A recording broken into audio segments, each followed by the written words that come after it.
Surgery हुई है। ये दिक्कत हमें आज से लगभग 12-14 साल पहले से है। ये 2008-7 में हमें दिक्कत हुई थी।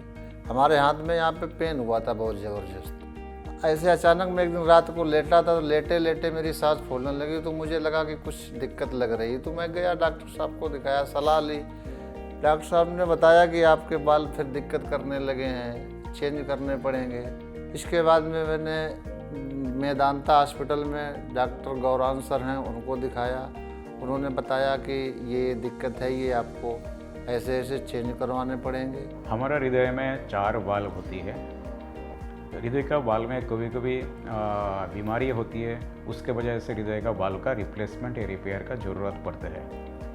इसमें जो सबसे चैलेंजिंग होती है वो जब हम रिप्लेसमेंट करते हैं वाल्व को, how to choose a correct valve, उसका इम्पोर्टेंट होती है।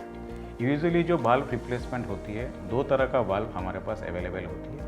एक होती है मैकेनिकल वाल्व, जो धातु से बनते हैं, मेटल का होती है। वो वाल्व लाइफ लॉन्ग चलते हैं, लेकिन उसको चलाने के लिए खून पतला करने का दवा ज़िंदगी भर लेना पड़ता है।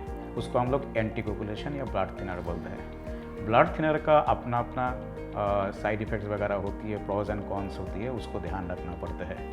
इसमें नियमित पेशेंट को खून की जांच करके देखना पड़ता है, कितना खून पतला है, कितना गाढ़ा है, उसके हिसाब में जो दवा है उसको बढ़ाना कम करना पड़ता है। दूसरी वाल्व आती है जो वो बायोलॉजिकल वाल्व होती है, टिश्यू वाल्व बोलते हैं हम। वो वाल्व का फंक्शंस अच्छी होती है, वो उसमें एंटीकोगुलेशन का ज़रूरत यूजुअली नहीं पड़ता है, पड़ती भी तो बहुत कम मात्रा में ज़रूरत पड़ता है।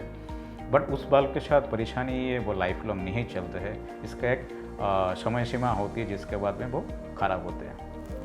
तो अभी मुद्दे का क्वेश्चन ये है, how to choose the correct valve for any patient.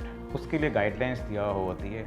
Usually जो पेशेंट यंग होते हैं, जिनका लाइफ एक्सपेक्टेंसी ज़्यादा होती है और जिनमें खून पतला करने का दवा, जो एंटीकोगुलेशन का कॉन्ट्राइंडिकेशन नहीं होती है, उनमें usually mechanical valve preferred valve होती है। अभी जैसे फ़िलहाल ही हम लोगों ने एक पेशेंट ऐसे आया जिनका दोनों वाल्व का हृदय का परिवर्तन करना पड़ा। काफ़ी कम उम्र के थे, 25 साल का लड़का था। तो इनका एनी हाउ बाई हो सकते पेशेंट का चॉइस के ऊपर डिपेंड करके दोनों वाल्व टिश्यू वाल्व लगाया गया।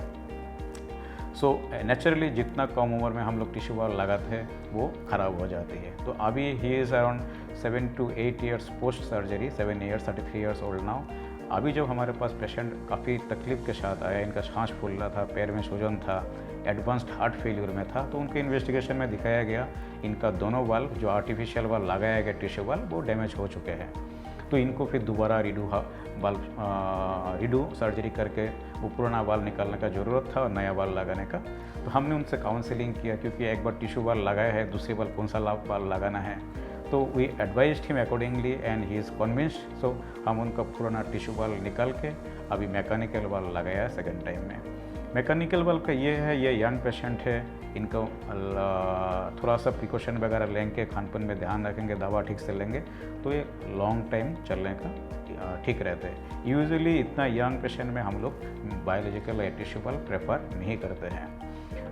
If there is some strong contraindication, मान लीजिए किसी का खून पतला करने का दवा लेने से एलर्जी है या ब्लीडिंग का हिस्ट्री है या और कुछ प्रॉब्लम है, तो फिर तो ठीक है बायोलॉजिकल वाल्व लगाना है। अदरवाइज़ यंग पेशेंट में मैकेनिकल वाल्व ज़्यादा बेहतर है। सर फिर मैंने डिसीजन लिया और सर्जरी करवाई, बाल चेंज करवा लिए। सब कुछ सही रहा, एकदम A to Z रहा सर, बहुत अच्छा रहा। पूरी सर्जरी एकदम बेटर रही है, बहुत जल्दी ठीक हुआ हूँ मैं। 3 दिन का ICU का समय था, 1 दिन में मैं ICU में फिट हो गया था। आज एकदम फिट है। हर पेशेंट के लिए हर चीज़ कंसिडर करके हमें वाल्व चूज़ करना चाहिए, because it is a very important thing for patient outcome. Thank you.